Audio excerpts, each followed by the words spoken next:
নমস্কাৰ টাইমিটাৰ দৰ্শকক মই জ্যোতি দিব্যই স্বাগতম জনাইছো। দেশৰ বিভিন্ন প্ৰান্তৰ লগতে ৰাজ্যতো পেট্ৰল ডিজেলৰ মূল্য বৃদ্ধি পাইছে, বজাৰত জুই চাই দাম, আৰু ইয়াৰ মাজত জনতা এতিয়া হাৰাহাস্তিত থাকিবলগীয়া হৈছে। প্ৰশ্নটো হৈছে জনতাৰ এই কষ্টৰ ওপৰত চৰকাৰখনে গুৰুত্ব প্ৰদান কৰিব নে নকৰে। আজি এই পোনপটীয়া সম্প্ৰচাৰত চৰকাৰক আপোনালোকে প্ৰশ্ন কৰিব পাৰে যে কিয় কি কাৰণত তেওঁলোকে মূল্য বৃদ্ধি হ্ৰাস কৰিব পৰা নাই।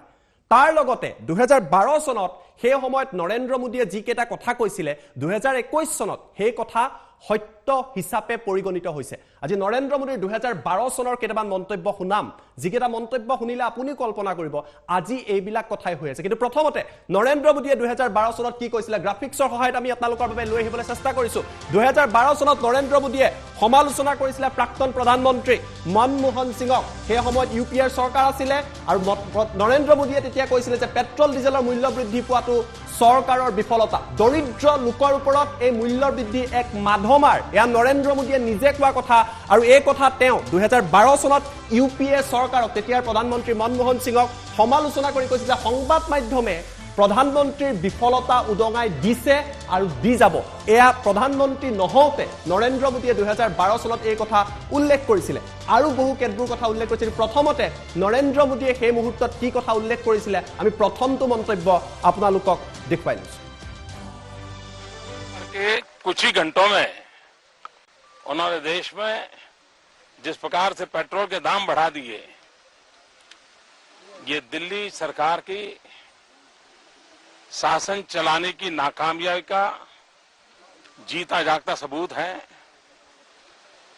देश की जनता के अंदर भारी आक्रोश है और इसके कारण और भी चीजों पर बहुत बड़ा बोझ होने वाला है, सरकार पर भी बहुत बड़ा बोझ होने वाला है। मैं आशा करूंगा कि प्रधानमंत्री जी देश की स्थिति को गंभीरता से ले और पेट्रोल के दाम बढ़ाए हैं उसको वापस करें। আৰু এই প্ৰধানমন্ত্ৰী নৰেন্দ্ৰ মোদীৰ মন্তব্য শুনিছে। 2012 চনত তেওঁ প্ৰধানমন্ত্ৰী নাছিলে, সেই সময়ত চৰকাৰক কৈছিল যে মূল্য বৃদ্ধি নিয়ন্ত্ৰণ কৰক। এয়া প্ৰথমটো মন্তব্য। দ্বিতীয়টো মন্তব্য শুনিব 2012 চনত তেওঁ কি কৈছিলে। দ্বিতীয়টো মন্তব্য শুনিলেও আপোনাৰ এনেকুৱা ধাৰণা হ'ব যে নৰেন্দ্ৰ মোদীয়ে 2012 চনত কোৱা প্ৰতিটো কথাই 21ত সত্য প্ৰমাণিত হৈছে। দ্বিতীয়টো মন্তব্য শুনুৱাই লৈছো, তাৰপিছত আপোনালোকৰ মন্তব্য ল'বলৈ চেষ্টা কৰিম। इन्हीं के कालखंड में महंगाई कहां से कहां पहुंची। एक तरफ GDP का गिरना, दूसरी तरफ इन्फ्लेशन का बढ़ना। महंगाई बढ़े और वो भी इस हालात से बढ़े, और उसमें भी दिल्ली की सरकार हर बार नई तारीख देती रहे। आपने सुना होगा 1 साल पहले हर 3-4 महीने के बाद प्रधानमंत्री जी डेट देते थे, फलानी तारीख के बाद महंगाई कम हो जाएगी, फसल के बाद महंगाई कम हो जाएगी, बजट के बाद महंगाई कम हो जाएगी, दिवाली के बाद महंगाई कम हो जाएगी। यही कहते रहे, देश ना सुना है। और जिस दिन मीडिया का मूड कर जाएगा वो पुराने सारे उनके बाइक निकालने करके दिखाएंगे। हर 3 महीने के बाद वो ये काम करते थे। भाइयों बहनों, अब तो 1 साल से महंगाई के विषय पर बोलना ही बंद कर दिया। उन्हें चिंता नहीं है और उन्होंने वादा किया था 100 दिन में महंगाई कम करेंगे। आदरणीय प्रधानमंत्री जी, आप महंगाई कम कर पाओ या न कर पाओ, कम से कम अटल बिहारी वाजपेयी जहां छोड़ के गए थे वहां तो ला करके रख दो, वहां तो ला करके रख दो, तब भी गरीब के घर में चूल्हा दे। এয়া নৰেন্দ্ৰ মোদীৰ 2012 চনত মন্তব্য। তেওঁ কৈছিলে মিডিয়াই পুৰণা বাইটবিলাক উলিয়াই দেখুৱাই দিব যাতে প্ৰধানমন্ত্ৰীয়ে গম পায়, আৰু অটল বিহাৰী বাজপেয়ী চৰকাৰে সেই মুহূৰ্তত যিমানত এৰি থৈ আহিছিলে অন্তত কংগ্ৰেছৰ চৰকাৰখনেও UPAৰ চৰকাৰখনে অন্তত সিমানলৈকে দামটো নিয়ন্ত্ৰণত ৰাখক। আজি আমি প্ৰধানমন্ত্ৰী বৰ্তমান নৰেন্দ্ৰ মোদী দেশত তেখেতৰে পুৰণা বাইট তেখেতে কোৱাৰ দৰে আমি কাটি দেখুৱাইছো, আৰু প্ৰশ্ন জনতাই চৰকাৰখনক কৰিব মূল্য বৃদ্ধি কিয় নিয়ন্ত্ৰণ কৰিব পৰা নাই, GDP কিয় আজি কমি গৈছে, পেট্ৰল ডিজেলৰ দাম কিয় বৃদ্ধি পাইছে, বজাৰত কিয় জুই চাই দাম, এই মন্তব্য দেখুৱাইছো। কিন্তু 2014 নিৰ্বাচনৰ পূৰ্বে স্বামী ৰামদেৱে বিজেপিৰ হৈ কেম্পেইন কৰিছিলে, বিভিন্ন অনুষ্ঠানত তেওঁ বিজেপিক ভোট দিবলৈ কৈছিলে, কলা ধন আনাৰ কথা কৈছিলে, আৰু কৈছিলে যে আপোনালোকে 35 টকা পেট্ৰল ডিজেলৰ মূল্য কৰিব পৰা চৰকাৰক ভোট দিব নে 70-80 টকা পেট্ৰল ডিজেলৰ মূল্য কৰা চৰকাৰক ভোট দিব। স্বামী ৰামদেৱে ইণ্ডিয়া টিভিৰ ৰজত শৰ্মাৰ এটা বিশেষ অনুষ্ঠানত কি মন্তব্য কৰি ভোট দিবলৈ বিজেপিক আহ্বান জনাইছিলে সেই মন্তব্যটো আজি পুনৰবাৰ 2021 আপোনালোকক দেখুৱাই ল'ব বিচাৰিছো को 75-80 रुपए का पेट्रोल चाहिए कि 35 रुपए का? तो आपको जो 35 रुपए का पेट्रोल दिलाएगा उसको वोट दोगे या 75-80 दिलाने वाले को? अच्छा, आपको आज गैस सिलेंडर सब्सिडी के बावजूद 450 का और सब्सिडी के बिना जो है 1200 रुपए का मिलता है। यदि आपको गैस का सिलेंडर 300 या 400 रुपए का मिले उसको वोट करोगे या 1200 रुपए का देने वालों को? আৰু এই মন্তব্য শুনিলে 30-35 টকাৰ পেট্ৰল ডিজেল লাগে নে 70 টকা 80 টকা 85 টকাৰ পেট্ৰল ডিজেল লাগে এই প্ৰশ্ন কৰি জনতাক ভোট দিবলৈ আহ্বান কৰিছিলে আৰু আজি অৱস্থা কি আমি আপোনালোকক কোৱাৰ প্ৰয়োজন নাই আপোনালোকে নিজেই গম পায় পঞ্চম দিনৰ বাবে পেট্ৰল ডিজেলৰ মূল্য বৃদ্ধি পাইছে আৰু এই মুহূৰ্তত ফুল প্লেট ব্ৰেকিং আপোনালোকৰ বাবে আমি লৈ আহিবলৈ চেষ্টা কৰিম আজি গুৱাহাটীত দেশৰ বিভিন্ন প্ৰান্তত পেট্ৰল ডিজেলৰ কিমান মূল্য বৃদ্ধি হৈছে এই মুহূৰ্তত আমি আপোনালোকক জনাইছো কিয়নো আজিও বৃদ্ধি পাইছে পেট্ৰল আৰু ডিজেলৰ মূল্য या सरकारक जनतार प्रश्न क्रमागतভাৱে पंचम दिনৰ বাবে এই মূল্য বৃদ্ধি পাইছে 5 নম্বৰ দিনৰ বাবে বৃদ্ধি পাইছে কোট কিমান মূল্য এবাৰ চাই লওক ৰাজস্থানৰ গংগানগৰত পেট্ৰল 1 লিটাৰ 121.62 টকা কল্পনা কৰক 30 টকাৰ 35 টকাৰ পেট্ৰলৰ কথা তেওঁলোকে কৈছিলে দিল্লীত 109.34 টকা এইদৰে পেট্ৰল ডিজেলৰ দাম বাঢ়িছে মুম্বাইত 115.15 টকা পেট্ৰল 1 লিটাৰত এয়া হৈছে আজিৰ মূল্য কলকাতাত 109.79 টকা কিমান দ্ৰুতগতিত মূল্য বাঢ়িছে কল্পনা কৰক 1 লিটাৰ পেট্ৰলৰ এয়া মূল্য গুৱাহাটীত 105.50 টকা 105 টকা দি আপুনি লিটাৰত পেট্ৰল ক্ৰয় কৰিব লাগিব চেন্নাইত 102.25 টকা এয়া পেট্ৰলৰ আজিৰ মূল্য বাংগালুৰুত 113.15 টকা 1 লিটাৰ পেট্ৰলৰ মূল্য তাৰ লগতে ডিজেলৰো সেঞ্চুৰি এতিয়া দেশৰ বিভিন্ন প্ৰান্তত আৰু অসমতো যিকোনো মুহূৰ্তত ডিজেল 100ৰ ওপৰলৈ যাব পাৰে আচৰিত নহব গংগানগৰত ডিজেল 1 লিটাৰ 112.52 টকা কল্পনা কৰক 112 টকা 52 পইচা আহমেদাবাদত ডিজেল 105 টকা 70 পইচা ইয়াৰ ডিজেলৰ মূল্য 30 টকাত পেট্ৰল দিয়াৰ কথা কৈছিলে 35 টকাত পেট্ৰল দিয়াৰ কথা কৈছিলে ঔৰংগাবাদত 107.81 টকা এইদৰে দ্ৰুতগতিত এটা মূল্য বৃদ্ধি হৈছে বাংগালুৰুত 104.09 টকা তাৰ সমান্তৰালভাৱে ভূপালত 107.50 টকা আৰু এইদৰে এতিয়া পেট্ৰল ডিজেলৰ মূল্য বৃদ্ধি পাই গৈ আছে ভুৱনেশ্বৰত 106.99 টকা আপোনালোকে মন্তব্য কৰক লাইভত আপোনালোকৰ মন্তব্য আমি চৰকাৰৰ কাষলৈ লৈ যাম গুৱাহাটীত 97.61 টকা এয়া ডিজেলৰ মূল্য গুৱাহাটীত 97.61 টকা আৰু আজিও পেট্ৰল ডিজেলৰ মূল্য বৃদ্ধি পাই গৈ আছে এই মুহূৰ্তত আমি কিছু মন্তব্য ল'বলৈ চেষ্টা কৰিম আৰু আমি ইয়াৰ পিছত কেইটামান গ্ৰাফিক্স দেখুৱাম য'ত আপোনালোকে গম পাব যে বিজেপিৰ নেতাসকলে এই মুহূৰ্তত সমাধান সূত্ৰ কি দিছে মূল্য বৃদ্ধিৰ প্ৰতিদিনে তেওঁলোকে সমাধান সূত্ৰ দি আছে আমি ভিডিঅ' আলত গ্ৰাফিক্স সুইচ কৰিবলৈ মই পিচিআৰ টিমক অনুৰোধ কৰিছো তেতিয়ালৈকে ইতিমধ্যে ৰাজ্যৰ বিভিন্ন প্ৰান্তৰ পৰা আমালৈ ধাৰাবাহিকভাৱে মন্তব্য আহি আছে পোনপটীয়া সম্প্ৰচাৰত মন্তব্য কৰি আছে আমি তেওঁলোকৰ মন্তব্য ল'বলৈ চেষ্টা কৰিছো যে কোনে কোনে কি মন্তব্য কৰিছে জনতাই প্ৰশ্ন কৰিছে তেওঁলোকৰ কি এক সমস্যাৰ সন্মুখীন হৈছে আমি গ্ৰাফিক্সটো প্ৰথমৰ পৰা প্লে কৰিম আৰু ফ্ৰিজ কৰি ৰাখিম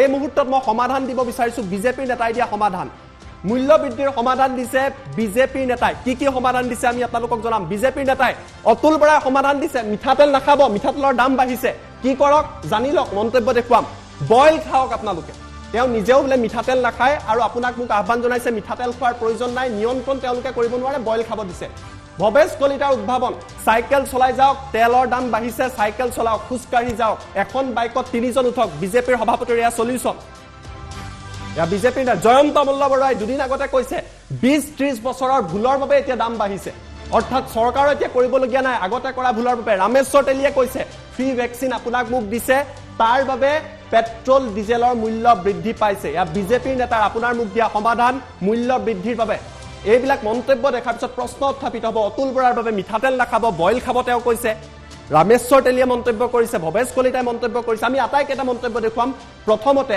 অতুল বৰাৰ মন্তব্য আমাৰ লগত আছে অতুল বৰাই কি কৈছিল আজি সংবাদ মাধ্যমৰ আগত যেতিয়া প্ৰশ্ন কৰা হৈছিল আমি প্ৰথমটো মন্তব্য দেখুৱাই ল'ব বিচাৰিছো মিঠাতেল ভেজাল মই কৈ দিছো মিঠাতেল যদি কমাই দিয়ে বেপাৰীবিলাকো মৰিব দামো কমিব মিঠাতেলটো কমাই খাব লাগে বাকীবিলাক বেছিকৈ খাওক মিঠাতেলটো কমাই খাব লাগে মই মিঠাতেল নাখাওঁ নহয় বইলহে খাওঁ মই আৰু এতিয়া অৰুণাচলত মানুহজন মিঠাতেল মোৰ ঘৰলৈ কাম কৰা ছোৱালী এজনী আহিছে, তাই কৈছে যে যাৰ ঘৰত আছিলে তাত বোলে মিঠাতেল বোলে দেখাই পোৱা নাই তাই।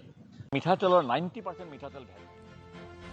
আৰু এই আপোনালোকক মন্তব্য দেখুৱালো, মিঠাতেল কমাই খাব দিছে, বইল খাব দিছে, মিঠাতেল বোলে তেওঁ দেখাই নাই, কোনোবাই দেখাই নাই। এয়া প্ৰথমটো মন্তব্য, এয়া সমাধান দিছে বিজেপিৰ নেতাই। এইবাৰ ভৱেশ কলিতাৰ মন্তব্য শুনোম, পেট্ৰল ডিজেলৰ মূল্য বৃদ্ধিক লৈ তেওঁ কি সমাধান দিছিলে জনতাক। দ্বিতীয়টো সমাধান বিজেপি নেতাৰে মূল্য বৃদ্ধিক লৈ এই মুহূৰ্তত দেখুৱাই দিছোঁ। মই ৰাস্তাত আজি দেখিছোঁ কিমান গাড়ী কিনিছে। আমি যদি সকলোৱে কম কম গাড়ী ইউজ কৰোঁ তেতিয়াহ'লে অট'মেটিক পেট্ৰল ডিজেলৰ দাম কমি যাব। একোজন ব্যক্তি বজাৰ কৰিব যায়, ডাঙৰ গাড়ীখন লৈ যায়, চাইকেলখন লৈ গ'লেওতো হয়। মই যদি খোজকাঢ়ি যাওঁ বজাৰলৈকে, নিশ্চয় ট্ৰাফিক জামো কমিব, পেট্ৰল ডিজেলৰ দামো কমিব। কিছু নহয় কিছু ঠাইত ছেক্ৰিফাইচ কৰিব লাগিব। মই ক'লোঁ নে এটা কথা যে মই খোজকাঢ়ি কিয় যাব নোৱাৰোঁ বজাৰত, কিয় মই বাইকখন লৈ যাওঁ, মোৰ ল'ৰাটো কিয় বাইকখন দিব লাগে। ঘৰখন এখন গাড়ী হ'লে নহয়, এখন ঘৰতো 5খনকৈ গাড়ী আছে, তেল ক'ত কিমান প্ৰডাকশ্যন হ'ব আপোনালোকে কওকচোন বাৰু, কওক। এইটোতো লজিকেল কথা না। আমি কিমান খেতি কৰিছোঁ, আমি উৎপাদন কিমান কৰিছোঁ, মূল্য বৃদ্ধি হ'ব আৰু নহ'ব নেকি? আমাৰ কনজামশ্যনটো যেতিয়া বৃদ্ধি হ'ব, শুনক, যোগান আৰু ডিমাণ্ড আৰু যোগান, ডিমাণ্ডটো যেতিয়া বৃদ্ধি হ'ব, যোগানটো কম থাকিব, এইটো বৃদ্ধি হ'বই মূল্য বৃদ্ধি। এইটো সকলোৱে জনা কথা, এইটো সূৰ্যৰ পোহৰৰ নিচিনা কথা। তাত কোনো চৰকাৰে তাক হেৰি কৰিব নোৱাৰে। নাই সঁচাই মই সেইকাৰণে মই নানো, এস্কৰ্ট নানো, মই সুধা এখন গাড়ী লৈ আছোঁ। সকলোৱে ছেক্ৰিফাইচ কৰক দেশখনৰ কাৰণে, ৰাষ্ট্ৰখনৰ কাৰণে, সকলোৱে কৰক, আমিও কৰিম, আপোনালোকেও কৰক। আপোনালোকেও চাইকেল অহা কৰক, ডাঙৰ গাড়ীখন কিয় লৈ আহে, এখন বাইকত 3টাকৈ অহা কৰক, চৰকাৰৰ পৰা লাইচেঞ্চ ওলাই লওক, 3টাকৈ অহা কৰক। নাই সেইটো কিবা কৰিব লাগিব, নহ'লে পেট্ৰল দাম বাঢ়ি আছে নহয়, 100 টকা 200 টকা হৈ যাব কেতিয়াবা। আমিওতো কিনিব লাগিব। যেতিয়া তলত নাটনি হৈ গৈছে, ইমান ওলাই আছে বস্তুটো তলৰ পৰা, তলত কিমান আছে, ভাণ্ডাৰত বস্তুটো কিমান আছে, মজুত কিমান আছে, আমি এইটো চাব লাগিব না। আমি কৈ থাকিলে নহ'ব, হাল্লা কৰিলে নহ'ব। বৃদ্ধি হৈছে, তাৰ বিকল্প লাগিব, বায়ু ডিজেল ওলাব লাগিব। কৈছে এজন নহয় 3জন উঠক, খোজকাঢ়ি যাওক, ঘৰত গাড়ী আপোনালোকে নিকিনিব, চাইকেল চলাই যাওক। তেওঁলোকে হাঁহিব পাৰে কাৰণ তেওঁলোক নেতা, তেওঁলোক বিধায়ক, তেওঁলোক দলৰ লগত জড়িত। কিন্তু সাধাৰণ খাটি খোৱা লোকসকলৰ সমস্যা আজি কিমান হৈছে। জয়ন্ত মল্লক একেটাকে প্ৰশ্ন কৰিছিলে সাংবাদিকে যে দাম বাঢ়িছে কি ক'ব। তেওঁ ক'লে এতিয়াৰ কাৰণে দাম বৃদ্ধি হোৱা নাই, 30-20 বছৰ আগতে ভুল কৰিছিলে, সেই ভুলৰ পৰিণাম আজি আমি ভোগ কৰিছোঁ। তৃতীয়টো সমাধান এই মুহূৰ্তত বিজেপিৰ নেতাৰ মূল্য বৃদ্ধিক লৈ দেখুৱাই দিছোঁ। সকলোৱে চিন্তিত, কিন্তু মূল্য বৃদ্ধিক ৰখাবৰ কাৰণে যি পৰিকল্পনা আজিৰ পৰা 20 বছৰ 30 বছৰ আগত কৰিব লাগিছিল, সেই পৰিকল্পনা নকৰাৰ কাৰণে আমি এখন কনজিউমাৰ ষ্টেট হৈ গ'লোঁ। আমি প্ৰডাক্টিভ ষ্টেট হ'ব লাগিব। আমাৰ নিজৰ প্ৰডাকশ্যন যেতিয়ালৈকে আমি কৰিব নোৱাৰোঁ, আৰু সেনেকুৱা প্ৰডাকশ্যন যি প্ৰডাকশ্যন সাধাৰণ গ্ৰাহকৰ কাৰণে কম মূল্যত দিব পৰা প্ৰডাকশ্যন আমি যেতিয়ালৈকে কৰিব নোৱাৰোঁ, তেতিয়াহ'লে আৰু পাঞ্জাৱৰ পৰা আলু আহিলেতো দাম বাঢ়িবই, পাঞ্জাৱৰ পৰা চাউল আহিলেতো দাম বাঢ়িবই, বিহাৰৰ পৰা পিঁয়াজ আহিলেতো দাম বাঢ়িবই, পাঞ্জাৱৰ পৰা গাহৰি আহিলে দাম বাঢ়িবই, অন্ধ্ৰৰ পৰা কণী আহিলেতো দাম বাঢ়িব, অন্ধ্ৰৰ পৰা মাছ আহিলে দাম বাঢ়িবই। তাত আমাৰ কণ্ট্ৰল নাই। সেইকাৰণে আমাৰ লক্ষ্যটো হ'ল যে আমি এতিয়া কনজিউমাৰ ষ্টেটৰ পৰা কেনেকৈ প্ৰডাক্টিভ ষ্টেট হ'ব পাৰোঁ, আমি কেনেকৈ উৎপাদনশীল ৰাজ্য হ'ব পাৰোঁ, তাৰ কাৰণে লক্ষ্য হ'ব। আৰু সেই ভুলটো আজিৰ পৰা 30-40 বছৰ আগত কৰি যোৱাৰ কাৰণে আজি তাৰ ভুল ভোগ কৰিছোঁ। আজিও এই কথাবিলাক মানুহে উপলব্ধি কৰা নাই। আমাৰ মাননীয় মুখ্যমন্ত্ৰী মহোদয় এই কথাবিলাকে উপলব্ধি কৰি এতিয়া কেনেকৈ আত্মনিৰ্ভৰ অসম কৰিব পাৰি, কেনেকৈ আমাৰ কনজিউমাৰ ষ্টেটৰ পৰা নিজক উৎপাদনশীল ৰাজ্য কৰিব পাৰি, তাৰ লক্ষ্য ৰাখিছে। আৰু সেই কামবিলাক যেতিয়াই হ'ব তেতিয়া এই মূল্য বৃদ্ধিৰ কথাবিলাক আৰু সুধিব নালাগে। আৰু এয়া শুনিলে 30-25 বছৰত কৰা ভুলৰ কাৰণে মূল্য বৃদ্ধি হৈছে, বজাৰত দাম বৃদ্ধি পাইছে, পেট্ৰল ডিজেলৰ মূল্য বৃদ্ধি পাইছে, আৰু আত্মনিৰ্ভৰ অসম কৰিব মুখ্যমন্ত্ৰীয়ে। তাৰপিছত কি হ'ব, তাৰপিছত পৰিৱৰ্তন আহিব, দাম কমি যাব। এয়া বিজেপি নেতাৰ তৃতীয়টো সমাধান। কেন্দ্ৰীয় মন্ত্ৰী ৰামেশ্বৰ তেলীয়ে আন এটা সমাধান দিছে। আপুনি আচৰিত হ'ব পাৰে, কিন্তু তেওঁ কৈছে নৰেন্দ্ৰ মোদীৰ ফটো লগাই যি ভেকচিন দিয়া হৈছে, ভেকচিনৰ চাৰ্টিফিকেট দিয়া হৈছে, সেই ভেকচিনবিলাক আচলতে বিনামূলীয়া নহয়। এইসমূহৰ বাবে কৰ সংগ্ৰহ কৰা হৈছে, আৰু তাৰ বাবেই পেট্ৰল ডিজেলৰ মূল্য বৃদ্ধি পাইছে। গতিকে উপায় নাই, হিমালয়াৰ পানীৰ বটলতকৈও হেনো এতিয়া পেট্ৰল ডিজেলৰ দাম কমহে। কেন্দ্ৰীয় মন্ত্ৰীগৰাকীৰ চতুৰ্থটো সমাধান, বিজেপি নেতাৰ মূল্য বৃদ্ধিক লৈ চতুৰ্থটো সমাধান এই মুহূৰ্তত দেখুৱাই দিছোঁ। আপোনালোক শুনিছে নে ক'ব নোৱাৰোঁ, পেট্ৰলৰ দাম বেছি নহয়, টেক্স লগোৱা থাকে। আপোনালোক নিশ্চয় ভেকচিন লৈছে, এই ভেকচিনৰ পইচাবিলাক ক'ৰ পৰা আহিব? আপোনালোকতো দিয়া নাই ভেকচিনৰ পইচা, নিশ্চয় এই ভেকচিনৰ পইচাবিলাক তেনেধৰণে অহা। আজি আমি কৈছোঁ পানীহে দাম বেছি তেলতকৈ, মই কৈছোঁ টেক্স লগোৱা আছে, টেক্সৰ যোগেদি পইচাবিলাক কালেকশ্যন হয়। আজি আমি কৈছোঁ যে তেলৰ দাম যদি চোৱা হয়, পেট্ৰলৰ দাম কিমান 40 টকা, কিন্তু কিন্তু টেক্স লগোৱা আছে। এতিয়া আমাৰ ভেট অসমত ভাৰতবৰ্ষত চবতকৈ কম ভেট লগোৱা ৰাজ্যখন অসম। আপোনালোক জানে নে জানে ক'ব নোৱাৰোঁ, 28 টকা ইয়াত ভেট লগোৱা আছে। ঠিক তেনেকৈ আমাৰ যি মিনিষ্ট্ৰী তাত 30 টকা আমি লগাইছোঁ, য'ত নেকি 98 ৰুপিজ ইতিমধ্যে পেট্ৰলৰ দাম আছে। কিন্তু আপুনি যদি হিমালয় পানী যদি খায় তেতিয়াহ'লে 100 টকা এক বটল, গম পালেনে? পানীৰ দামহে বেছি, তেলৰ দাম নহয়। আৰু এইটো আপোনালোক নিশ্চয় গম পায় যে আমাৰ ইণ্টাৰনেশ্যনেল লগত লিংক কৰি দিয়া হৈছে, যাৰ কাৰণে ইণ্টাৰনেশ্যনেল মাৰ্কেটত যেতিয়াই তেলৰ দাম বাঢ়িব অট'মেটিক দাম বাঢ়িব। আৰু আমাৰ মিনিষ্ট্ৰীয়ে তেলৰ দাম নিৰ্ধাৰণ নকৰে, এইটো কমাৰ্চ ডিপাৰ্টমেণ্টে নিৰ্ধাৰণ কৰে। আৰু ইণ্টাৰনেশ্যনেল যিটো লিংক কৰি দিয়া হৈছে, ইণ্টাৰনেশ্যনেল যদি তেলৰ দাম বাঢ়িব অট'মেটিক বাঢ়িব। ইণ্টাৰনেশ্যনেল মাৰ্কেটত যদি ডাউন হয়, আমি আপোনালোকক দেখুৱালো এয়া কেন্দ্ৰীয় মন্ত্ৰী ৰমেশ্বৰ তেলী মন্তব্য। হিমালয়া পানী বটলৰ দাম 100 টকা। হয়তো অসমৰ সাধাৰণ জনতাই হিমালয়া বটলৰ পানী খায় নে নাখায় সেয়া আমি নাজানো, 100 টকা দি তেওঁলোকে ক্ৰয় কৰিব পাৰে নে নোৱাৰে আমি নাজানো। কিন্তু পেট্ৰল ডিজেলৰ দাম বৃদ্ধি পাইছে। আৰু 2012 চনত নৰেন্দ্ৰ মোদীয়ে কি কৈছিলে, পুনৰবাৰ আমি মনত পেলাই দিব বিচাৰিছো আমি গ্ৰাফিক্সৰ সহায়ত। 2012 চনত তেওঁ প্ৰধানমন্ত্ৰী নাছিলে, তেতিয়া কি কৈছিলে, সমালোচনা কৰিছিলে তেতিয়াৰ প্ৰধানমন্ত্ৰী মনমোহন সিঙক। নৰেন্দ্ৰ মোদীয়ে কৈছিলে পেট্ৰল ডিজেলৰ মূল্য বৃদ্ধি চৰকাৰৰ বিফলতা। আমাৰ প্ৰশ্ন, এতিয়া যি বৃদ্ধি পাইছে চৰকাৰৰ বিফলতা হয় নে নহয়?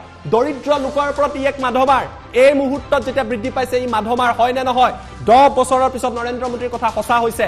সংবাদ মাধ্যমে প্ৰধানমন্ত্ৰীৰ বিফলতা উদঙাই দিছে, বাইটবিলাক কাটি কাটি দেখুৱাইছে। আজি আমি নৰেন্দ্ৰ মোদীৰো বাইট দেখুৱাইছো। এইদৰে ইউপিএ চৰকাৰক সমালোচনা কৰিছিলে। অটল বিহাৰী বাজপেয়ী চৰকাৰে যিদৰে যিমান দামত এৰি থৈ আহিছিলে তেনেকৈ এৰি থোৱাৰ অহাৰ বাবে তেওঁ আহ্বান কৰিছিলে। অৱশ্যে ইয়াৰ মাজতে নৰেন্দ্ৰ মোদীয়ে প্ৰধানমন্ত্ৰী হোৱাৰ পিছত ক্ৰেডিটো লৈছিলে। মোদীৰ তৃতীয়টো মন্তব্য আমি দেখুওৱা নাছিলো, এই মুহূৰ্তত দেখুৱাম। মোদী বাইট 3 বুলি আমাৰ লগত আছে, য'ত তেওঁ কৈছে যে পেট্ৰল ডিজেলৰ দাম কমিছে, ইয়াৰ ক্ৰেডিট কোনে ল'ব? কিন্তু দাম যেতিয়া বাঢ়ে তাৰো ক্ৰেডিট কোনে ল'ব? এই প্ৰশ্নটো থাকি যাব। জনতালৈ এৰি দিছো, জনতাই বিচাৰ কৰিব। এই মুহূৰ্তত নৰেন্দ্ৰ মোদীৰ 2015 চনৰ এটা মন্তব্য আছে, সেই মন্তব্যটো তেওঁ প্ৰধানমন্ত্ৰী হোৱাৰ পিছত কৈছিলে। কি মন্তব্য দেখুৱাই দিছো। कम हुए कि नहीं हुए, डीजल के दाम कम हुए कि नहीं हुए, आपका फायदा हुआ कि नहीं हुआ? अगर मोदी का नसीब देश की जनता के काम आता है तो इससे बढ़िया नसीब की बात क्या होती है? पेट्रोल के दाम कम हुए कि नहीं हुए, डीजल के दाम कम हुए कि नहीं हुए, आपका फायदा हुआ कि नहीं हुआ? अगर मोदी का नसीब देश की जनता के काम आता है तो इससे बढ़िया नसीब की बात क्या होती है?